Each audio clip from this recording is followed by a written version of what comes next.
Now let's talk about exactly where you should set the control devices and traps that are included in your kit. When I do a professional inspection for rodent activity, the first places I look are under the kitchen sink and under the dishwasher. Now, often that toe kick has to be removed with a pair of pliers or a screwdriver, but those are primary spots you want to look. And then the secondary locations you definitely want to inspect would be in the garage. If there's a crawl space where the furnace enters the garage and ducting passes through the foundation wall, and then also in the water heater area. Those are the 4 locations that would be most likely to have rodent activity.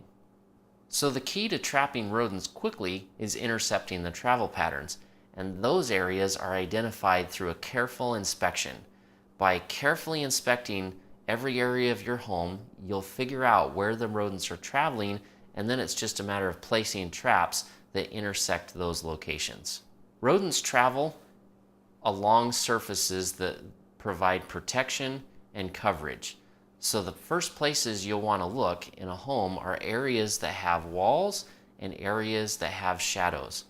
When you enter a room, try turning off the light and see what areas are the darkest within the room. That's an easy way to tell where rodents would most likely be traveling. Also, electrical wires, plumbing lines, and duct systems provide lines that rodents travel. So each of those should be considered in assessing where to set traps. Make sure that traps are placed against walls.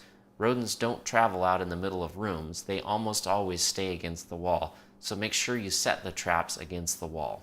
Storage rooms that can potentially pose a risk for rodent activity include areas with lots of personal items.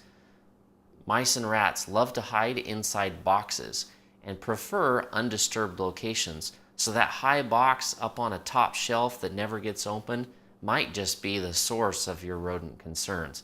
Make sure that areas that are not accessed frequently are inspected carefully so you can detect the source of rodent infestations.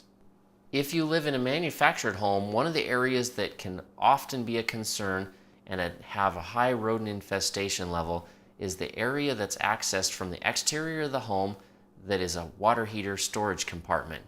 For some reason, mice and rats especially love this area, and it's an ideal place to set traps. It can be a nasty business going underneath your home, but suit up with a jumpsuit, respirator, and a flashlight, and it's worth checking it out. Often, rodents are found under the home or in the attic, and these are areas that can be especially problematic. I advise that you carefully inspect even the toughest of locations, because if the source of the rodent activity is originating in the attic and you only set traps in the home or in the crawl space or the crawl space, you might never completely get rid of those rodents. So make sure that you inspect and trap every area of your home that rodents can be hiding. People often ask, how far apart should I set the traps?